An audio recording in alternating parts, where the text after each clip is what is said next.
안녕하세요. 저는 46살 여자입니다. 어렸을 적 우리는 제법 넉넉하게 사는 중산층 집안이었습니다. 사업을 하는 아빠는 경제적으로도 가정적으로도 든든한 존재였고, 엄마가 몸이 약한 것 빼고는 형제 4명과 우애 좋게 잘 지냈습니다. 저의 남매들은 영특하고 똑똑한 편이었습니다. 언니는 미술에 탁월한 재능이 있었고, 동생 한 명은 법조인이 되고 싶어 했으며, 다른 동생은 의사가 되고 싶었습니다. 저 역시 피아노로 제법 잘 치는데 유명 음대를 다니고 있었습니다. 그중 장남인 오빠는 차기 아빠의 길을 이어 저희 집을 든든하게 받쳐주는 기둥이었습니다. 대신 오빠는 아빠처럼 사업에 관심이 있는 것보다 교육자의 길을 원했어요. 학문적으로도 영민한 오빠는 명문대학교를 장학금으로 마친 뒤 부윤 교수의 꿈을 안고 미국으로 유학 떠날 준비를 했습니다. 아빠는 우리 남매들을 위해 물심양면으로 지원해 주셨어요.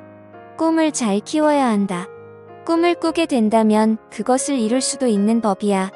머리로 생각하고 가슴으로 믿을 수 있다면 무엇이든 이룰 수 있단다라며 항상 좋은 조언을 해주셨습니다. 저를 비롯한 남매들은 저희 아버지를 진심으로 존경했고, 그 시절 제가 기억하는 가족이 가장 행복했던 시절이었습니다. 하지만 어느 날 행복의 여신은 등을 돌렸고 쉴 틈 없는 불행이 닥쳐왔습니다. 바로 아버지가 쓰러지신 것이었어요. 평소 혈압이 높으셨던 아버지가 IMF로 인해 회사 경영이 큰 타격을 맞게 되면서 모든 수단과 방법을 가리지 않고 회사를 지켜내려던 노력이 무색하게도 마침내 부도를 맞게 되었습니다. 이에 경영자로서 책임을 못 다한 채 아버지는 병원에 입원하신 지 얼마 되지 않아 충격으로 눈을 감으셨고, 엄마와 저희 남매들은 아빠라는 기둥을 잃은 상처로 몇 날 며칠을 슬픔으로 지내야만 했습니다.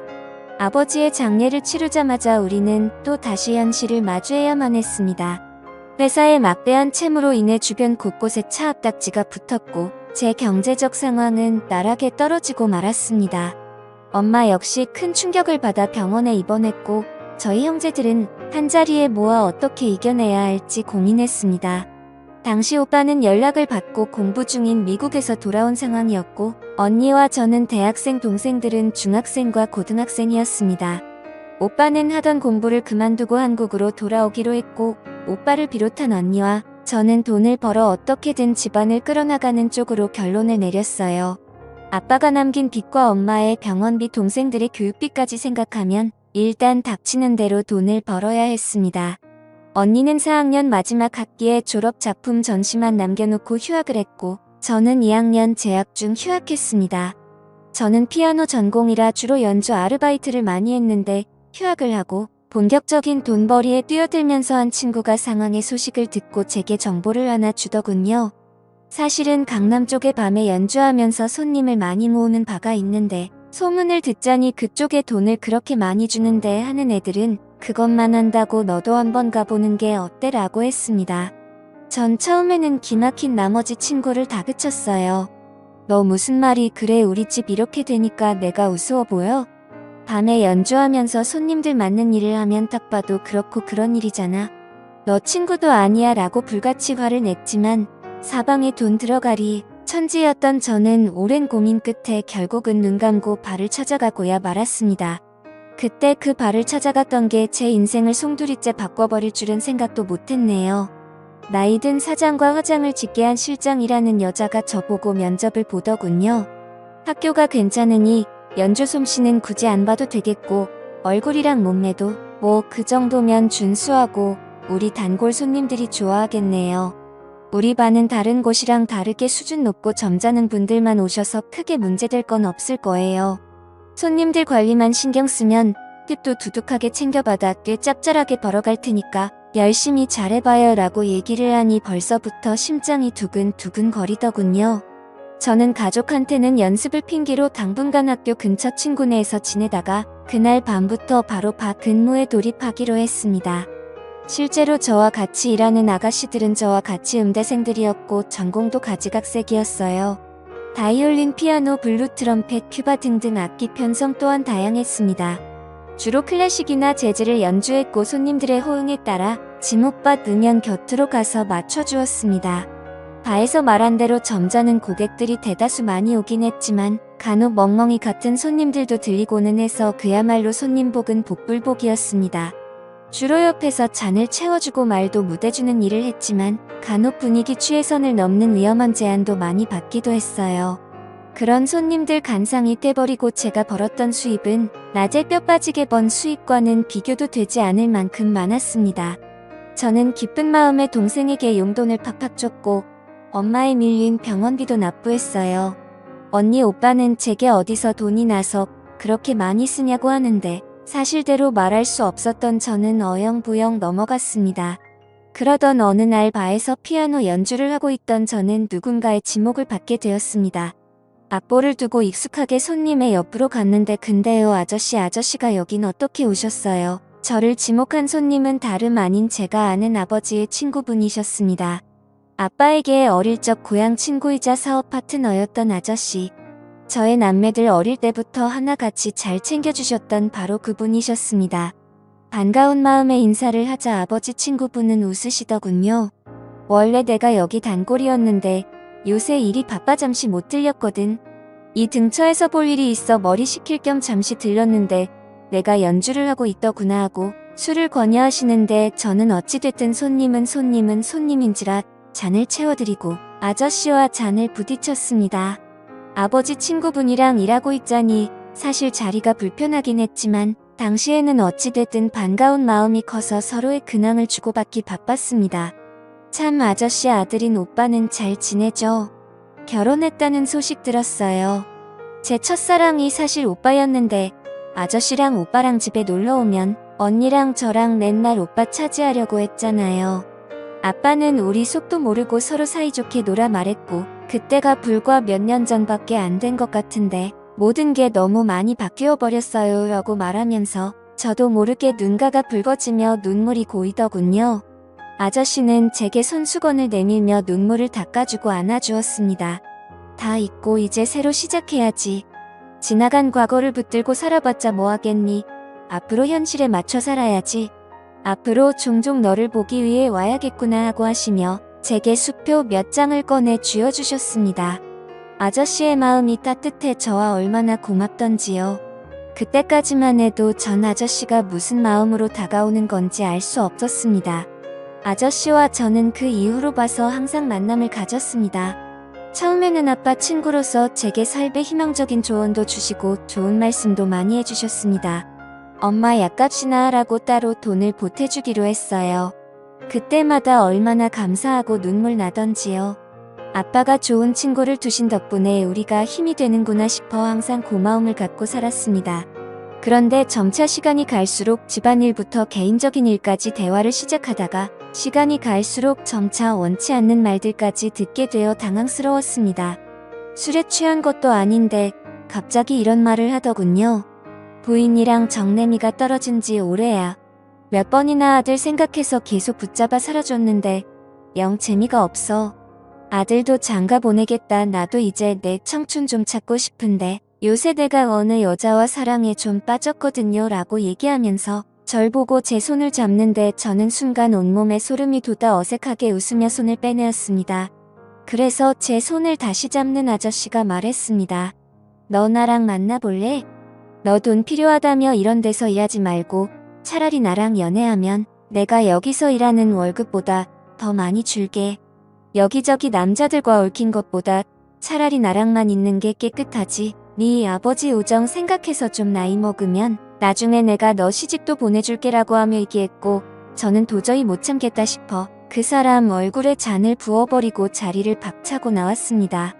울면서 집으로 막 달려갔는데 처음으로 제가 하고 있는 일이 부끄러웠다고 느껴지더군요. 돈을 벌기 위해서라면 무슨 짓이든 하려 했는데 저로 인해 결국 아버지의 명예까지 더럽히게 된 것 같아 죄스러웠습니다. 그 길로 바로 집에 돌아와서 얼마나 울었는지 모릅니다. 언니와 동생들이 간만에 만난 제 태도가 당황스러웠는지 방문을 두드리며 걱정했지만 어떠한 말도 할 수 없었던 저는 분에 사무쳐서 울기만 했네요. 저는 충격이 심해 발을 그만두었고 다시 평범한 일자리를 구했지만 쉽게 돈 버는 맛을 봐버린지라 성에 차질 않았습니다. 제 수입이 크게 줄어들자 집안은 다시 휘청거렸고 그 와중에 엄마의 심장병이 도져 쓰러져 급히 수술이 잡혔습니다. 생활비와 빚만으로 허덕이고 있는 신세에 엄마의 큰 금액의 수술비까지 감당할 수가 없겠더군요. 그렇다고 엄마 수술을 미룰 수도 없는 상황이었고요.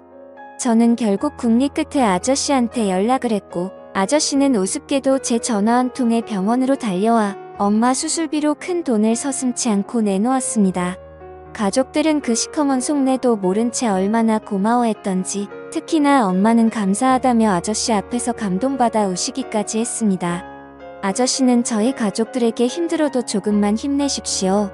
용기와 희망을 잃지 않고 살다 보면 언젠간 볕들 날이 있을 거에 내 친구 녀석 가족이면 제 가족이나 마찬가지니까 제가 물심양면으로 돕겠습니다.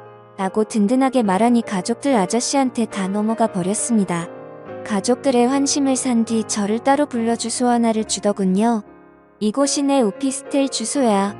앞으로 이곳에서 자주 보자라고 했습니다. 저는 그렇게 30여 년 차이 나는 아버지 친구와 파국의 미래가 보이는 더러운 사이를 시작했습니다. 대가로 저는 그토록 필요했던 돈을 얻었고요.